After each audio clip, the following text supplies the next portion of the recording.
un templo profanado y una maldición que perdura. En lo alto de los Andes, donde el cielo parece estar al alcance de la mano y el sol marca cada ciclo de la existencia, alguna vez brilló un templo tan sagrado que incluso los emperadores temían profanarlo. El Coricancha, el recinto de oro, no era solo un edificio. Era el centro espiritual del imperio incaico, una joya construida para honrar a Inti, el dios Sol, y guardar los secretos más profundos de la cosmovisión andina. Pero su destino cambiaría para siempre cuando los conquistadores españoles lo contemplaron por primera vez. ¿Qué fuerza pudo transformar un santuario divino en una montaña de metal fundido? ¿Fue solamente la codicia o hubo algo más? Algunos aseguran que los hombres que saquearon el Coricancha murieron de formas horribles, víctimas de enfermedades, locura o accidentes inexplicables. Otros creen que el templo estaba protegido por maldiciones antiguas, destinadas a vengar a los dioses burlados. Este documental no es solo un viaje al pasado, es una advertencia desde las sombras de la historia. Vamos a explorar, uno por uno, los eventos, señales y consecuencias ocultas tras el saqueo del lugar más sagrado del Tahuantinsuyo. Prepárate para descubrir por qué saquearon el Coricancha y por qué algunos todavía lo consideran un acto que desató la ira de Dios. 1. El resplandor dorado del Coricancha. Antes de que el mundo conociera el nombre de Pizarro, antes de que los barcos cruzaran el mar para conquistar lo desconocido, existía un templo que deslumbraba incluso sin electricidad ni espejos. El Coricancha, en el corazón del Cusco, era un monumento viviente a la grandeza del imperio inca, recubierto de oro puro que relucía como un segundo sol sobre la tierra. Cada muro estaba adornado con placas de oro macizo. Estatuas de dioses, llamas, maíces y cóndores, todos forjados con una perfección casi sobrenatural, habitaban en su interior. Pero más que su brillo, lo que impactaba era su significado. El Coricancha no era un simple centro ceremonial, era el eje del universo para los incas, el lugar donde convergían lo divino y lo terrenal. Los cronistas españoles, al verlo por primera vez, no podían creer lo que sus ojos les mostraban. Fray Martín de Murúa escribió que era la más rica y hermosa cosa que se haya visto en todo el Perú. Pero ni siquiera esas palabras hacen justicia al impacto que producía el templo bañado en oro, reflejando la luz del amanecer como si el mismo Inti hubiese descendido. Para los incas, ese oro no tenía valor monetario. Era sagrado, era la carne del sol. Por eso, cuando los invasores comenzaron a tocar esas paredes, no solo cometían un robo, sino una blasfemia de dimensiones cósmicas. El Coricancha no era simplemente un templo, era un portal entre mundos. 2. La capital del sol, Cusco antes de los españoles. Antes de que la cruz cristiana marcara las plazas y los cañones rompieran el silencio de los Andes, Cusco no era solo una ciudad, era un símbolo, un cuerpo viviente cuyo corazón era el Coricancha. El Cusco incaico había sido cuidadosamente diseñado siguiendo patrones astronómicos y míticos. Cada calle, cada piedra, cada templo era una parte esencial del universo quechua. El Coricancha no solo era el templo más importante, era el núcleo de una red de caminos sagrados llamada seques, que conectaba centros ceremoniales en todas direcciones. Los incas creían que Cusco era el ombligo del mundo, y el Coricancha, el centro exacto de esa conexión entre cielo, tierra y ultratumba. Mucho antes de que se oyera una palabra en castellano, los cantos en quechua retumbaban entre sus muros. Ritos solares, sacrificios simbólicos y fiestas comunales llenaban el calendario con significado. La vida en Cusco giraba alrededor de este templo como los planetas giran alrededor del Sol. Para los habitantes de entonces, no había diferencia entre lo espiritual y lo cotidiano. La ciudad entera era un reflejo del orden cósmico, y en ese orden, el Coricancha era el vértice absoluto. La llegada de los españoles no solo cambió el poder político, alteró el equilibrio mismo del universo incaico, y ese desequilibrio, muchos aseguran, fue el principio del caos. Cusco no cayó por las armas, sino por el rompimiento de sus centros sagrados. 3. Los dioses observan. A diferencia de las creencias occidentales, los dioses incas no vivían en un cielo lejano. Estaban presentes, vigilantes. en cada montaña, río y estrella. Inti, el dios Sol, era la deidad suprema, pero no estaba solo. Mamaquilla, la diosa Luna, y Viracocha, el creador de todo, también eran reverenciados dentro del Coricancha. Este templo no era solo para rendir culto, era un hogar para estas entidades divinas. Dentro del recinto, las representaciones de estos dioses no eran simbólicas, eran vivas, alimentadas por ofrendas, bañadas en luz, adornadas con flores y oro, mantenidas por sacerdotes que no solo oraban, sino que interpretaban los movimientos celestes como mensajes directos de los cielos. Se decía que durante los solsticios, la luz entraba de forma precisa por los muros del Coricancha, bañando la imagen de Inti con un resplandor sobrenatural. En esos momentos, el tiempo parecía detenerse, y los dioses miraban directamente a los hombres. Muchos testigos aseguraron que en las noches previas al saqueo, los sacerdotes del templo vieron señales extrañas en el cielo, eclipses, lluvias de estrellas y hasta una figura de fuego que flotaba sobre el Cusco. ¿Fueron advertencias? ¿Fueron los dioses preparándose para la traición? El Coricancha era un ojo eterno, y los dioses, al parecer, nunca dejaron de mirar. 4. El ombligo del mundo, significado sagrado del templo. Coricancha no era solo un templo, era la puerta al centro del mundo, el Cosco, que conectaba todos los planos de existencia, el Hanan Pacha, cielo, el Kai Pacha, mundo terrenal, y el Uku Pacha, mundo subterráneo. Los incas no pensaban en el universo como una esfera vacía, sino como un tejido vivo interconectado por líneas energéticas. Desde el Coricancha partían 41 líneas imaginarias, los ceques, que se expandían hacia todas las direcciones del imperio. Cada ceque tocaba lugares sagrados, huacas, cementerios, montañas y fuentes de agua. Era una red espiritual que unía al pueblo con sus ancestros, con los dioses y con la tierra misma. Ubicado estratégicamente, el templo era el corazón desde donde fluía esta energía. Su arquitectura no era solo funcional, era simbólica. Las piedras perfectamente encajadas no eran muestra de tecnología, sino de respeto. Cada una representaba estabilidad cósmica. Cuando los españoles tocaron ese centro, rompieron más que muros. Cortaron la red sagrada que sostenía al imperio. Y no es coincidencia que tras el saqueo, comenzaron a aparecer señales de decadencia, enfermedades y rebeliones. El Coricancha no era importante solo por su oro, sino por lo que ese oro representaba, un equilibrio universal que, al ser perturbado, desató consecuencias que aún hoy se sienten. Tal vez, al romper el centro, despertaron una herida eterna. 5. El culto solar y la cosmovisión inca. El sol no era una estrella lejana para los incas, era su padre, su protector, su guía. Inti no solo daba luz, daba sentido. Todo en la vida del imperio estaba ordenado según su curso, sus estaciones, sus sombras. Y el Coricancha era su trono terrenal. Cada día los sacerdotes del templo realizaban ofrendas al amanecer, maíz, coca, textiles, animales y en fechas clave, incluso sacrificios humanos, pero no por crueldad, sino por reciprocidad. Los incas creían en el Aini, dar para recibir. Si el sol daba vida, había que devolver con gratitud. El calendario incaico, los ciclos agrícolas y las decisiones políticas giraban alrededor del sol. No era adoración ciega, era comunión con un ser vivo. El Coricancha, al estar orientado astronómicamente, se convertía en un reloj divino. Las sombras indicaban los solsticios, las paredes marcaban las fechas sagradas. Por eso, cuando los invasores entraron con sus espadas y su ambición, no entendieron que el oro que arrancaban era piel del sol, que los muros que derrumbaban eran páginas de un libro sagrado. Para los incas, ese saqueo no fue solo robo, fue un crimen contra la armonía del mundo. El culto solar era vida, y arrancarlo fue como apagar el sol mismo. 6. Las paredes que hablaban con luz. Las paredes del Coricancha no eran solo muros, eran instrumentos de comunicación divina.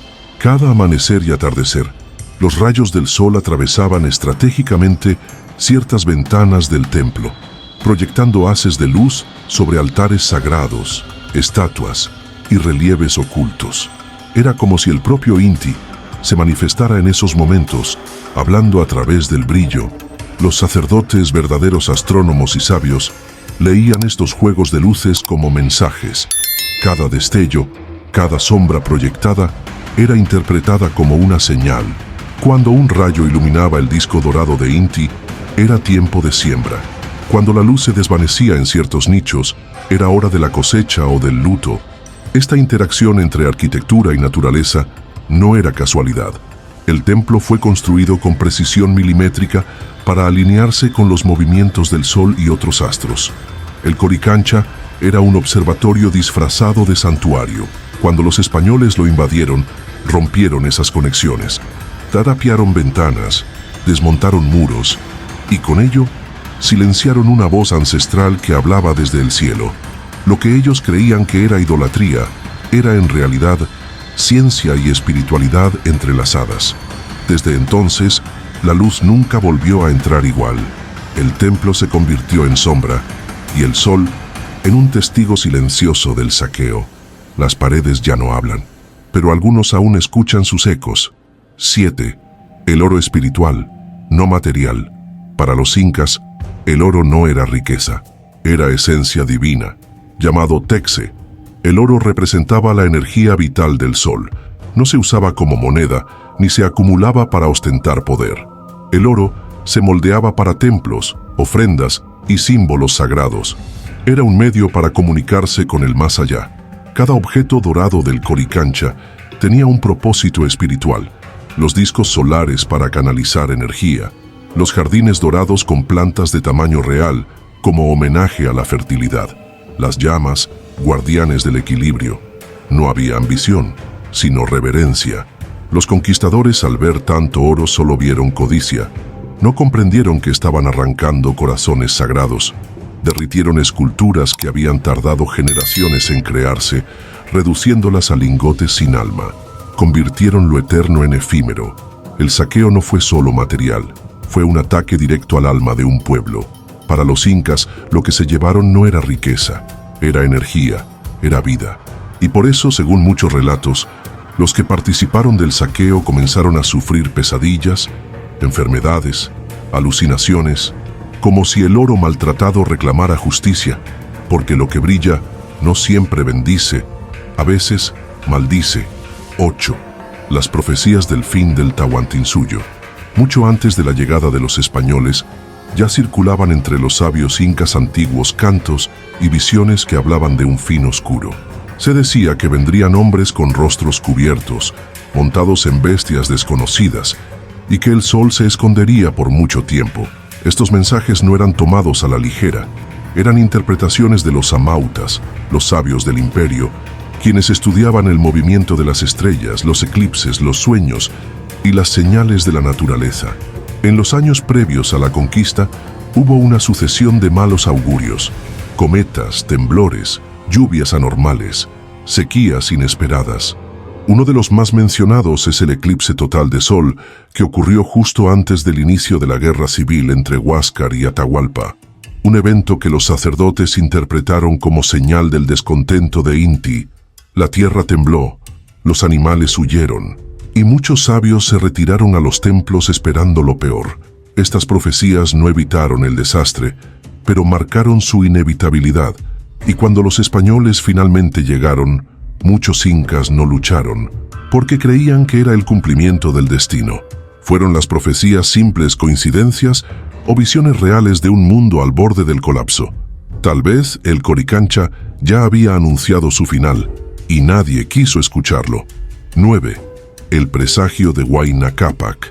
El penúltimo gran emperador inca, Huayna Cápac, murió lejos del Cusco, en Quito. Su fallecimiento desató una guerra civil entre sus hijos, pero lo más inquietante fue lo que se dice que vio antes de morir. Según crónicas y leyendas, Huayna Cápac recibió una visión aterradora en sus últimos días. En sus delirios febriles, hablaba de una marea de hombres pálidos que venían del mar, cubiertos de hierro, portando fuego y hablando lenguas desconocidas. Decía que el sol lloraría sangre y que sus descendientes serían encadenados. Algunos lo tomaron por locura, otros por una advertencia. La enfermedad que lo mató probablemente viruela traída por los europeos, ya era un presagio en sí misma. Llegó antes que los conquistadores, como un heraldo de lo que vendría. Para los incas fue como si los dioses se retiraran, dejando el camino libre a la oscuridad. El cuerpo de Huayna Cápac fue momificado y trasladado al Coricancha, donde descansó entre oraciones y rituales. Pero incluso allí su energía parecía inquieta. Se decía que su momia se movía sola y que los sacerdotes la oían murmurar en las noches. ¿Fue Huayna Cápac el primero en ver la tragedia que se avecinaba? Tal vez su alma aún camina entre las ruinas, advirtiendo lo que otros ya olvidaron. 10. La llegada de los hombres de hierro. Cuando los conquistadores españoles pisaron por primera vez el territorio inca, lo hicieron cubiertos de acero, montados en caballos jamás vistos y armados con tecnología desconocida. Para muchos indígenas no eran simples hombres, eran criaturas míticas, dioses o demonios. El impacto visual fue devastador. El brillo del metal, los estandartes, el ruido de los cañones y las armaduras, era como si los presagios se materializaran ante los ojos del pueblo. Algunos se arrodillaban, otros huían. Nadie entendía del todo quiénes eran estos seres, pero todos sentían que algo muy antiguo había llegado a su fin. Los incas intentaron entenderlos. Algunos sacerdotes consultaron los astros, otros realizaron rituales para ver si eran enviados del cielo o del Uku Pacha, pero el Coricancha no emitió respuestas claras. La confusión inicial fue la gran aliada de los españoles. Mientras el pueblo debatía si eran dioses o no, los invasores avanzaban sin resistencia, y el templo dorado, el Coricancha, brillaba bajo el mismo sol, sin saber que pronto sería profanado. La llegada de los hombres de hierro marcó el principio del fin, y el inicio de una historia bañada en sangre, fuego y oro. 11. Primer contacto, espejismos de fe. Cuando los españoles llegaron por primera vez al Cusco, fueron recibidos con una mezcla de desconfianza, curiosidad y reverencia. Muchos incas creían que se trataba de los dioses anunciados en las profecías, o quizás de mensajeros de Viracocha. Su piel blanca, sus barbas, sus ropas brillantes, sus animales desconocidos. Todo parecía de otro mundo. Los primeros encuentros fueron diplomáticos. Se ofrecieron regalos, alimentos, rituales de bienvenida. Los sacerdotes del Coricancha observaron atentamente. Querían entender quiénes eran esos forasteros. Algunos interpretaron su presencia como una prueba de los dioses, otros como una amenaza silenciosa. Los españoles, por su parte, vieron en la bienvenida una oportunidad. Pizarro sabía que cada gesto de cortesía era una invitación para acercarse al corazón del imperio, y ese corazón era el Coricancha. Algunos cronistas españoles describen la entrada al templo como una experiencia casi mística, pero lo que los incas ofrecieron con respeto, los invasores comenzaron a codiciar con intensidad. El primer contacto fue una danza de espejismos. Los incas veían a seres divinos, los españoles a una ciudad de oro lista para ser tomada, y mientras sonreían y compartían, en el aire ya flotaba la traición. El Coricancha los miraba, como un testigo silencioso del error más fatal: confiar. 12. El impacto visual del templo para los conquistadores. No hay palabras que puedan describir con justicia lo que sintieron los conquistadores al ver por primera vez el Coricancha. Frente a ellos, un edificio cuyo exterior brillaba como si hubiese sido forjado por el propio sol, placas de oro cubriendo los muros, jardines con árboles y animales esculpidos en metales preciosos, altares resplandecientes. Francisco Pizarro y sus hombres, acostumbrados a la dureza de Europa y sus iglesias de piedra gris, quedaron deslumbrados. Algunos lo consideraron una visión celestial, otros un premio divino por su misión evangelizadora.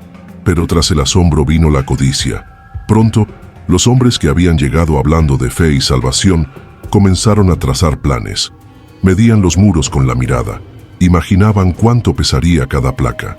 Soñaban con fundir el templo entero y enviarlo en lingotes a España. Los cronistas más honestos, como Pedro Cieza de León, confesaron que muchos conquistadores lloraron de emoción, no por respeto espiritual, sino por la riqueza que veían frente a sus ojos. Para los incas, cada objeto tenía alma. Para los españoles, Cada pieza tenía precio. Y así, lo que comenzó como una contemplación casi religiosa, se transformó en una lista de saqueo. El Coricancha dejó de ser un templo y se convirtió en un botín. 13. La codicia vestida de cruz. Los conquistadores no llegaron solos. Venían con estandartes, con soldados, pero también con frailes y crucifijos. La misión era doble: conquistar tierras y almas. Y el Coricancha, con todo su oro y su espiritualidad pagana, se convirtió en blanco de ambas empresas. Fray Vicente de Valverde fue uno de los principales actores religiosos del saqueo. Convenció a muchos que lo que allí se adoraba no eran dioses, sino demonios disfrazados de sol y estrellas. Con ese argumento, justificaron el saqueo como un acto de purificación. La cruz fue levantada donde antes se rendía culto al sol. Se bautizó a sacerdotes incas, se destruyeron ídolos y se fundieron los objetos sagrados del templo. Todo en nombre de una fe que para los incas resultaba incomprensible. Lo que los españoles llamaban idolatría, para los incas era ciencia, espiritualidad y tradición. La conversión forzada fue más que una imposición religiosa, fue una aniquilación cultural, y así la cruz brilló con oro robado. El templo se convirtió en iglesia, y la ira divina, dicen algunos, empezó a gestarse desde el silencio de sus antiguos dioses. Porque no hay peor ofensa que disfrazar la avaricia con el manto de la santidad. Y en el Coricancha, la cruz fue tan pesada como el pecado. 14. La diplomacia de Atahualpa. Atahualpa no era un ingenuo. Sabía que la guerra civil lo había debilitado, pero también sabía negociar. Cuando fue capturado en Cajamarca por Pizarro, ofreció un trato impensable: llenar un cuarto entero de oro como rescate por su libertad. Este gesto no fue desesperación, fue estrategia.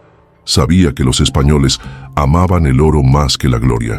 Creyó que podía comprar su camino de regreso al poder, pero ese trato selló su destino y el del Coricancha. El oro prometido vino de todo el Tahuantinsuyo, y una parte crucial fue tomada del Coricancha. Se desmontaron altares, se arrancaron placas, se vaciaron cámaras, todo para cumplir con la promesa del Inca. Pero el trato fue una trampa. Pizarro tomó el oro y luego ordenó la ejecución de Atahualpa. No hubo libertad, solo traición. La diplomacia del Inca, basada en el honor y la palabra, chocó con la codicia europea, y el Coricancha pagó el precio. Lo que fue entregado para salvar a un emperador terminó alimentando una maquinaria de muerte. La sala se llenó de oro, pero el mundo incaico quedó vacío. 15. El secuestro del Inca. La captura de Atahualpa fue el golpe maestro de la conquista. No se logró en batalla, sino por sorpresa, con artimañas. El Inca, confiando en una posible alianza, fue emboscado en Cajamarca. A partir de ese momento, el equilibrio del mundo andino colapsó. Con su líder preso, los incas quedaron desorientados. Muchos no sabían si luchar o negociar. El miedo se expandió más rápido que las órdenes. Los templos, incluido el Coricancha, comenzaron a ser despojados para pagar el rescate. Se enviaron caravanas desde Cusco, trayendo piezas de incalculable valor. El templo se vació, no por conquista directa, sino por desesperación. Lo sagrado fue sacrificado para salvar a una sola vida. Pero el secuestro tenía otro efecto devastador. Rompía el vínculo entre los dioses y su representante en la tierra. Para los incas, el Sapa Inca no era solo un gobernante, era un ser divino, y verlo preso fue como ver a Inti apagado. El Coricancha, sin su Inca, era un templo sin corazón, y cuando Atahualpa fue ejecutado, el sol se ocultó para siempre sobre el imperio. 16. El rescate de oro que nunca bastó. El famoso cuarto del rescate medía más de 6 metros de largo por casi 5 de ancho. Atahualpa prometió llenarlo una vez con oro y 2 veces con plata. El Coricancha, como uno de los templos más ricos del imperio, fue una de las principales fuentes de ese tesoro. Caravanas de cargadores llegaron al Cusco. Bajo la vigilancia de los soldados españoles, los sacerdotes del templo fueron obligados a entregar ídolos, estatuas, placas y discos solares. El Coricancha fue saqueado sistemáticamente, pieza por pieza. El oro era pesado, fundido y marcado con el sello real. Pero por más que llegaban nuevas cargas, parecía no ser suficiente. La avaricia de los españoles no tenía límites, y mientras más oro se entregaba, más se alimentaba la duda. ¿Cumplirían su palabra? El cuarto se llenó, y aún así Atahualpa fue ejecutado. El oro no bastó para salvarlo, ni para salvar el alma de los que lo traicionaron. Los tesoros del Coricancha, fundidos junto con los de otros templos, desaparecieron para siempre. Y con ellos, los relatos, las almas, las intenciones que cada objeto portaba. El rescate fue una ilusión, una transacción imposible entre dos mundos que nunca se comprendieron. Y el templo, vacío, comenzó a llorar en silencio. 17. La traición final. La muerte de Atahualpa no fue una ejecución, fue un sacrilegio. Se había pagado su libertad con el oro de un imperio. Se habían entregado piezas sagradas. Se había profanado el Coricancha. Se había rogado a dioses y hombres. Y aún así, lo mataron. Los españoles justificaron su acción diciendo que el Inca planeaba una rebelión, que había engañado a todos, que la fe cristiana debía imponerse. Pero los testigos indígenas solo vieron un acto de traición, una violación del equilibrio. El Coricancha, al saber que su oro fue tomado en vano, se convirtió en tumba de su propia esencia. Las ceremonias cesaron, los sacerdotes huyeron o fueron ejecutados. Lo que una vez fue un vórtice de espiritualidad, ahora era un cascarón vacío. La traición final no fue solo contra Atahualpa, fue contra el mundo que lo rodeaba, contra la fe, contra los dioses, contra la historia, y esa traición dejó una huella oscura que aún se siente en los muros del templo, porque algunos ecos no mueren con el tiempo, se transforman en lamentos eternos. 18. El gran despojo dorado. El saqueo del Coricancha fue meticuloso, casi quirúrgico. Los españoles sabían que cada rincón escondía una fortuna. Utilizaron herramientas, fuego, martillos. Arrancaron placas, destruyeron muros, excavaron altares. Todo fue registrado, medido, fundido. Las figuras de oro, llamas, mazorcas, flores, tronos, dioses, fueron destruidas para formar simples lingotes. Lo que era arte se convirtió en mercancía. Pero no todo fue violencia física. También hubo un despojo simbólico. Al tomar los objetos sagrados, rompieron el ciclo espiritual del lugar. El Coricancha dejó de ser un templo para convertirse en un almacén de metal.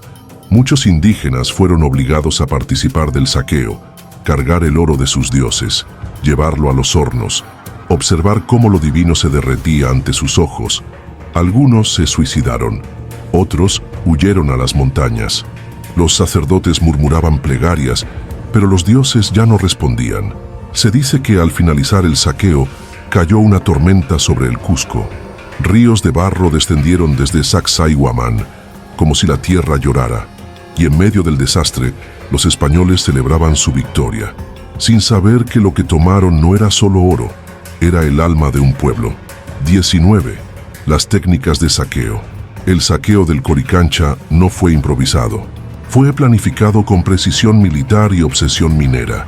Los españoles, expertos en extracción, aplicaron técnicas de demolición para desmontar el templo sin perder un gramo de oro. Usaron palancas para desprender las placas doradas, calores intensos para fundir figuras, y hasta sistemas de poleas para mover las estatuas más pesadas. Pero no todo se trataba de fuerza bruta. También contaban con indígenas forzados a colaborar, guiándolos hacia los escondites sagrados. Los sacerdotes incas intentaron ocultar piezas clave, cavando túneles y sellando cámaras ocultas. Algunas se encontraron, otras, dicen, siguen enterradas bajo los cimientos coloniales. El oro era clasificado, pesado y marcado para su envío a España. Las piezas más artísticas eran destruidas para evitar idolatría.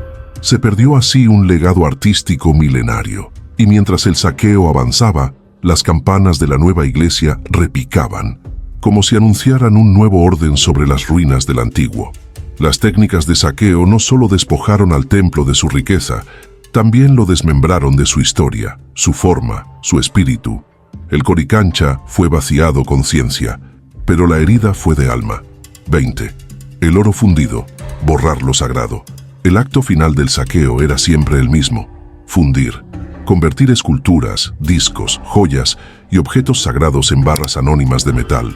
Cada pieza derretida era una historia quemada, un dios silenciado, un símbolo convertido en mercancía.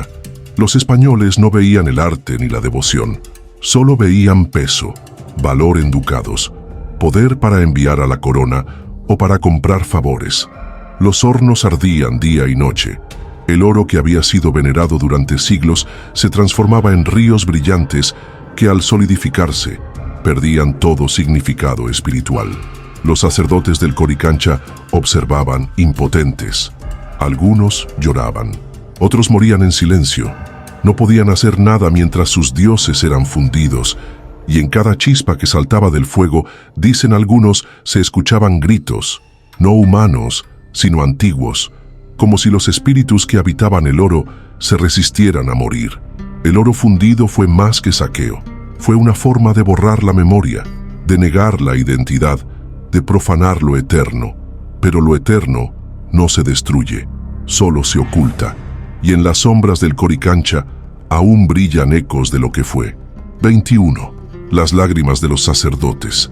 Cuando el Coricancha fue invadido, los primeros en enfrentar la tragedia no fueron los guerreros, fueron los sacerdotes, hombres que habían dedicado su vida entera al culto solar, que conocían cada rincón del templo, cada alineación astronómica, cada significado oculto en las piedras.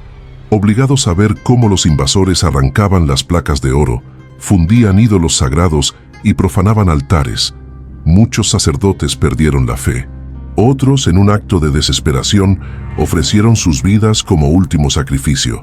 Se dice que varios se inmolaron frente a los altares, cubiertos en ceniza y lágrimas. Algunos fueron forzados a revelar secretos, a guiar a los conquistadores hacia los escondites de mayor valor, y cuando no obedecían, eran torturados, ejecutados o desaparecidos. Pero no todos se rindieron. Algunos escondieron reliquias, sellaron túneles, susurraron maldiciones. Y según leyendas locales, varios de esos sacerdotes juraron proteger el templo, incluso después de la muerte. Hay quienes afirman que aún hoy por las noches pueden escucharse sus lamentos entre las piedras del convento construido sobre el Coricancha. Lágrimas derramadas no solo por el oro, sino por la pérdida del orden cósmico, del vínculo con los dioses, del alma del imperio. El llanto de los sacerdotes aún vibra en las grietas del templo. 22. Maldición o justicia divina. Tras el saqueo del Coricancha, comenzaron a suceder cosas extrañas. Algunos de los soldados que participaron en el despojo enfermaban sin explicación. Otros morían en accidentes absurdos. Algunos enloquecían. Las leyendas que circularon decían que el oro del templo estaba maldito, que quien lo tocara sin respeto sufriría la ira de los dioses. Fray Martín de Murúa y otros cronistas mencionaron enfermedades súbitas, visiones, pesadillas, y no solo entre indígenas, sino entre los propios españoles. Uno de los líderes del saqueo, según relatos populares, fue hallado ahogado en un arroyo con el rostro deformado por el espanto. ¿Casualidad? ¿Propaganda indígena? ¿O señales de que el Coricancha, aún profanado, no había perdido su poder? Los incas creían firmemente en la reciprocidad. Si se rompía el equilibrio, el universo debía compensar. Y lo que los españoles habían hecho no era solo un crimen físico, sino espiritual. Muchos pueblos cercanos comenzaron a hablar en voz baja de la ira de los dioses. Algunos evitaban pasar cerca del templo por la noche. Otros realizaban rituales secretos para apaciguar a los espíritus que habían sido despertados. Maldición o justicia, el efecto fue real, porque hay fuerzas que, cuando se profanan, exigen tributo, y el Coricancha nunca perdona. 23. La fiebre del oro y su costo humano. Lo que comenzó como una campaña de conquista se transformó rápidamente en una epidemia de codicia. La noticia del oro del Coricancha se propagó como fuego entre los conquistadores. No bastaba con lo que se había tomado. Querían más. Más templos, más tumbas, más montañas de metal. Esa fiebre trajo consigo muerte, esclavitud y traición. Los indígenas fueron convertidos en bestias de carga. Transportaban lingotes sobre la espalda, caminando cientos de kilómetros. Muchos morían en el camino. Otros eran ejecutados por ocultar piezas o robar fragmentos de lo que antes habían venerado. El Coricancha, en su destrucción, se convirtió en símbolo de una nueva era. Una era donde la espiritualidad fue reemplazada por el precio del metal. Los españoles comenzaron a matarse entre ellos por el oro. Disputas, emboscadas, traiciones dentro del mismo ejército. La riqueza no trajo paz, trajo locura, y el precio que pagaron fue alto. Alianzas rotas, ciudades destruidas y una herencia de violencia que marcó el inicio del virreinato. La fiebre del oro, nacida en el corazón del Coricancha, infectó todo lo que tocó, porque el oro extraído con sangre nunca brilla igual. 24. Epidemias y castigos del cielo. Después del saqueo del Coricancha, una oleada de enfermedades comenzó a devastar el imperio.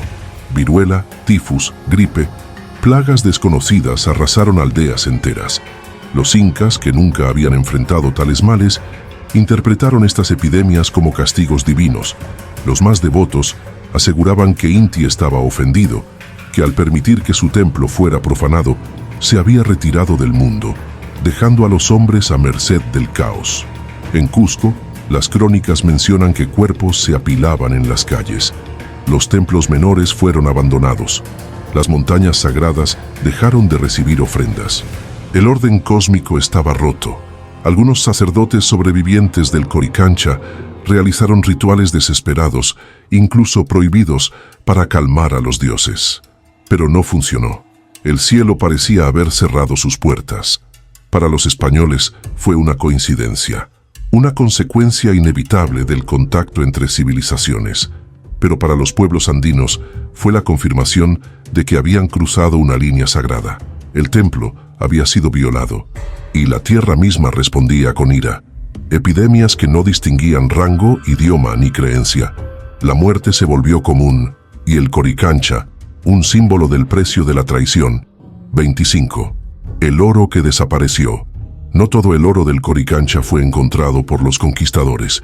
Existen relatos de piezas que fueron ocultadas a último momento, túneles secretos, cámaras selladas, pasadizos bajo tierra. Se habla de sacerdotes que al ver que el saqueo era inevitable, escondieron las piezas más sagradas en los rincones más recónditos.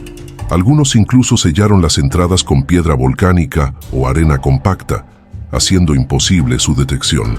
Con el tiempo surgieron mapas, pistas, incluso sueños proféticos sobre el paradero del oro perdido del Coricancha. Aventureros, arqueólogos y buscadores de tesoros han intentado encontrarlo, pero sin éxito. Una leyenda cuenta que una figura de Inti hecha de oro puro aún descansa en una cámara oculta, custodiada por trampas, maldiciones y espíritus del templo. Otras versiones aseguran que algunas piezas fueron llevadas por sacerdotes exiliados hacia las montañas y aún esperan a ser devueltas cuando el imperio renazca. El oro que desapareció no es solo material, es memoria, es fe, es testimonio de resistencia. Y mientras no sea hallado, el Coricancha guarda en sus entrañas un último secreto. 26. El rol del clero español. El saqueo del Coricancha no fue ejecutado solo por soldados. El clero español jugó un papel crucial, legitimando la destrucción del templo como parte de la evangelización. Fray Vicente de Valverde, en particular, fue quien más presionó para que el oro del templo fuera considerado impuro y fundido. Bajo su influencia, se decretó que todo símbolo inca debía ser eliminado, no por necesidad militar, sino por obligación espiritual. Lo que para los incas era divino, para el clero era idolatría. Esa visión justificó la demolición de altares, la quema de códices y la conversión forzada de sacerdotes. El Coricancha fue declarado purificado. Se alzó una iglesia sobre sus ruinas, y en lo que antes era un lugar de observación astronómica, se construyó un convento que ignoraba las antiguas alineaciones solares. Muchos frailes participaron directamente en el despojo. Otros se beneficiaron con el oro fundido, que financió nuevas construcciones cristianas en el Cusco, pero no todos callaron. Algunos escribieron en secreto su horror ante lo que se hacía en nombre de Dios. Dejaron crónicas que hoy nos permiten reconstruir la verdad. El clero no solo destruyó un templo, destruyó un universo de significados. Y así, la cruz fue alzada sobre los huesos de los dioses andinos. 27. El silencio de los cronistas. No todos los hechos ocurridos en el Coricancha fueron registrados. Muchos cronistas, ya sea por temor o por lealtad al poder, omitieron detalles cruciales. Algunos callaron sobre el uso de la tortura, sobre los abusos del clero, sobre los lamentos de los sacerdotes incas. Las crónicas oficiales hablaban de idolatría vencida, de civilización traída por la fe, pero en los márgenes, en textos perdidos o fragmentados, aparecen pistas de lo que realmente ocurrió. Descripciones de figuras arrancadas a martillazos, de sacerdotes humillados, de niños obligados a ver cómo sus dioses eran derretidos. El silencio fue otra forma de saqueo. No se robaron solo objetos, sino también palabras, memorias, testimonios. Los cronistas indígenas que intentaron contar su versión fueron censurados, relegados o convertidos en curiosidades folclóricas. El relato dominante fue el de los vencedores. Por eso, hoy reconstruir lo ocurrido en el Coricancha es como armar un rompecabezas con piezas enterradas, rotas, ocultas bajo siglos de silencio. Pero el silencio también habla, y entre las líneas ausentes se escucha un grito antiguo que exige ser escuchado. 28. La resistencia de los guardianes. No todos los que protegían el Coricancha eran sacerdotes. Existían también los guardianes, hombres y mujeres encargados de proteger físicamente el templo, pero también espiritualmente. Entrenados en rituales secretos, conocían túneles, trampas y antiguos cantos de protección. Cuando el saqueo comenzó, algunos de ellos intentaron resistir. Escondieron piezas, enfrentaron a soldados, guiaron a los más jóvenes hacia las montañas. No era solo una defensa física, era una batalla por la memoria. Se dice que varios guardianes, al ver que todo estaba perdido, realizaron un último ritual. Sellaron con sangre una de las cámaras sagradas, maldiciendo a quien intentara abrirla. Otros huyeron, y con ellos se fueron saberes, mapas, claves que jamás volvieron a revelarse. Durante siglos, sus nombres no fueron escritos, pero los mitos los conservaron como sombras protectoras que aún rondan el templo. Muchos guías turísticos actuales afirman que hay zonas del Coricancha donde se sienten presencias, donde las brújulas fallan, donde el silencio es más profundo. Tal vez los guardianes nunca se fueron, tal vez siguen allí, esperando. 29. El exilio espiritual de los sabios. Con la destrucción del Coricancha, los sabios del imperio, los amautas, quedaron sin centro. Su función era observar el cielo, interpretar los movimientos celestes, enseñar a las futuras generaciones. Pero con el templo profanado y la cosmovisión rota, muchos se exiliaron. Algunos huyeron hacia el norte, buscando refugio en comunidades aún libres. Otros fueron capturados, obligados a enseñar a los españoles, o ejecutados por negarse a traicionar sus conocimientos. Muchos simplemente desaparecieron. El exilio no fue solo físico, fue espiritual. Perdieron sus herramientas, sus calendarios, sus símbolos, y sin ellos, también su conexión con los dioses. Algunos intentaron preservar el saber en cantos, tejidos o relatos orales, pero muchos de esos mensajes se perdieron en el tiempo, ahogados por el miedo o la censura. Los sabios del Coricancha eran más que astrónomos, eran custodios del equilibrio, y con su caída el conocimiento se dispersó como polvo en el viento. Pero aún hoy, en algunas comunidades andinas, sobreviven fragmentos, ecos del saber que una vez brilló como el sol. 30. Las ruinas bajo el convento. El actual convento de Santo Domingo fue construido directamente sobre las ruinas del Coricancha. Una decisión simbólica y estratégica, levantar la cruz sobre el templo del sol. Pero lo que muchos no saben es que bajo ese convento aún laten los restos del templo original.